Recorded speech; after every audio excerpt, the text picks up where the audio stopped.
So is it time to toss your Fire TV stick in the trash because the so-called Fire TV stick killer has arrived, and it's the ON 4K Plus. Now just for $29, this might be the best budget streamer out right now, and in this video I'm going to give you 5 reasons why the ON 4K Plus destroys the Fire TV stick 4K Max. So without further ado, let's go ahead and jump into it.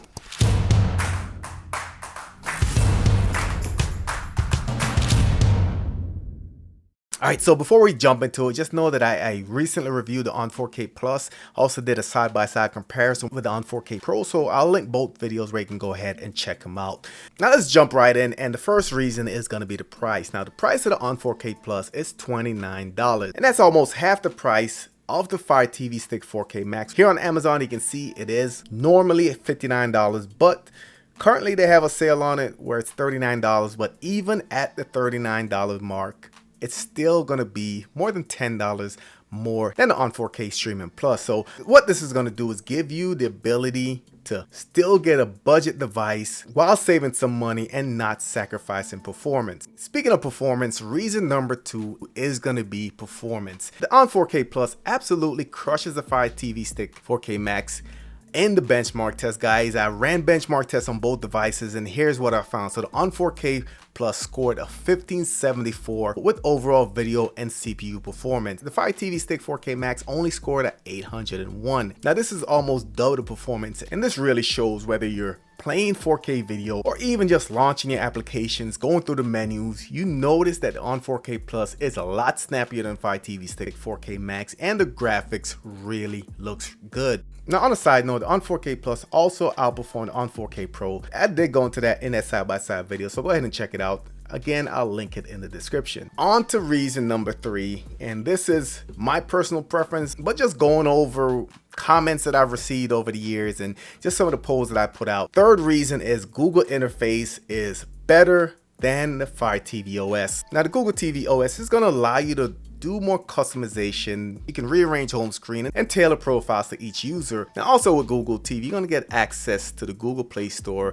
With this, you're going to get a huge app library, unlike the Fire TV OS, which limits you to what you can get. I already mentioned the user profiles. Each person's going to have their own recommendations. You also have the built-in Google Assistant, which I prefer over Amazon, but for some people it's going to be which ecosystem you prefer in your household. Smart recommendations is a big one for Google TV. Now this is going to base your recommendation on what you watch, not what Amazon wants to sell you, and that's a big one for me as well. Also, just the look and feel of the OS, just make the Google TV seems like a streaming hub as opposed to Amazon, where it feels like you're in the Amazon storefront. I couldn't do this list without putting this in a separate category, and the reason I feel like this is important because a lot of folks hate recommendations altogether, whether it's coming from Google TV or Amazon or Android TV. Some people just want to be able to make their user experience more simple, and with Google TV you have apps only mode, which does exactly that. So what apps only mode is going to do is going to streamline your home screen, shows you only apps you've installed,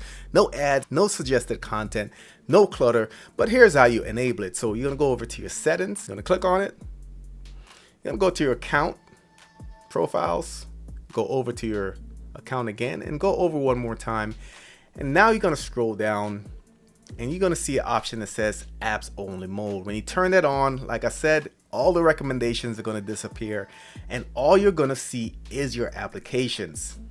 So for some people, like I said, this is remarkable, really simplifies your experience, gives me an Apple type feel with what we see with the Apple TV, where you only have your applications, the applications that you installed, and no fluff, no recommendations, no ads, not a lot of distraction on the home screen. So let me know in the comment section what you think. What do you think of the apps only mode, and do you think that should be on this list in a separate category? Of course, to disable it, you're gonna go back to your settings, click on the gears again, go back to your profile, go over, and you're gonna go all the way where it says apps only mode. You're gonna go ahead and turn it off.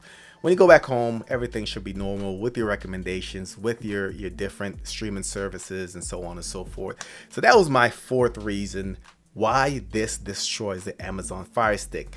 Reason number 5, of course, is the arrival or the upcoming launch of Vega OS. Now, essentially, Amazon is shifting the Fire TV Stick to a new operating system called Vega OS. This is a Linux-based system that replaces the current Android-based Fire OS. Now, what does that mean for you?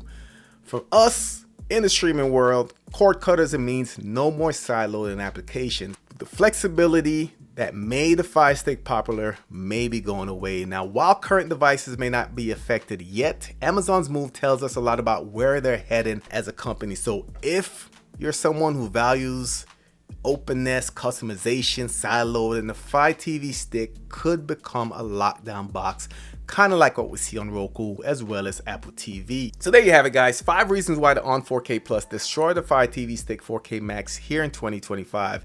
It's cheaper, it's faster, more customizable, and it's not going to be tied down by Amazon. Let me know in the comments if you're currently a Fire TV Stick user. Are you thinking about making a switch over to Google TV? Of course, if you're new to the channel, subscribe, hit the notification bell. Thank you for watching, and I'll catch you on the next one.